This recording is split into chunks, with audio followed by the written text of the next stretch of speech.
ಇನ್ನು ರವಿಕುಮಾರ್ ಹೇಳಿಕೆ ವೇಳೆ ಡಿಸಿಪಿ ಕರಿಬಸನಗೌಡ ನಕ್ಕಿದ್ರು. ವಿಧಾನಸೌಧ ಭದ್ರತಾ ಡಿಸಿಪಿ ಇವರು ಕರಿಬಸನಗೌಡ ವಿರುದ್ಧವಾಗಿ ಈಗ ಟೀಕೆ ವ್ಯಕ್ತವಾಗ್ತಾ ಇದೆ.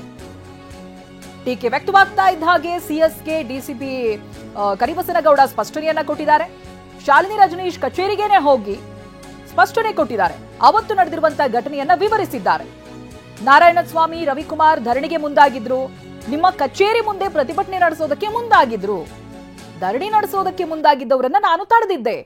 ರವಿಕುಮಾರ್ ಹೇಳಿಕೆ ಬಗ್ಗೆ ನನಗೆ ಗೊತ್ತಿಲ್ಲ ಅಂತ ಡಿಸಿಪಿ ಕ್ಲಾರಿಫಿಕೇಶನ್ ಕೊಡ್ತಾ ಇದ್ದಾರೆ. ಅದನ್ನ ನಾನು ಆಲಿಸಿನೇ ಇಲ್ಲ ಅಂತ ಕರಿಬಸನಗೌಡ ಸ್ಪಷ್ಟನೆಯನ್ನ ಕೊಟ್ಟಿದ್ದಾರೆ. ಅವತ್ತು ರವಿಕುಮಾರ್ ಆ ರೀತಿಯಾಗಿ ಮಾತನಾಡಬೇಕಾದ್ರೆ ಇವರು ನಕ್ಕಿದ್ರು. ಕರಿಬಸನಗೌಡ ಡಿಸಿಪಿ ಅವರು ನಗಾಡಿದ್ರು ಅನ್ನೋದಕ್ಕೆ ಸಂಬಂಧಪಟ್ಟ ಹಾಗೆ ಇವರು ಸಿಎಸ್ಗೆ ಸ್ಪಷ್ಟನೆಯನ್ನ ಕೊಟ್ಟಿದ್ದಾರೆ. ಏನಾಗಿತ್ತು ಅಂತ. ನಾನು ಅವ್ರ ಮಾತುಗಳನ್ನ ಆಲಿಸಲೇ ಇಲ್ಲ. ಅವರು ಪ್ರತಿಭಟನೆ ಮಾಡೋದಕ್ಕೆ ಮುಂದಾಗಿದ್ದಾಗ ನಾನು ಅದನ್ನ ತಡೆದಿದ್ದೆ. ಧರಣಿ ಮಾಡೋದಕ್ಕೆ ಬಂದಿದ್ರು, ಆಗ ನಾನು ತಡೆದಿದ್ದೆ ಅನ್ನೋದಾಗಿ ಹೇಳಿದ್ದಾರೆ.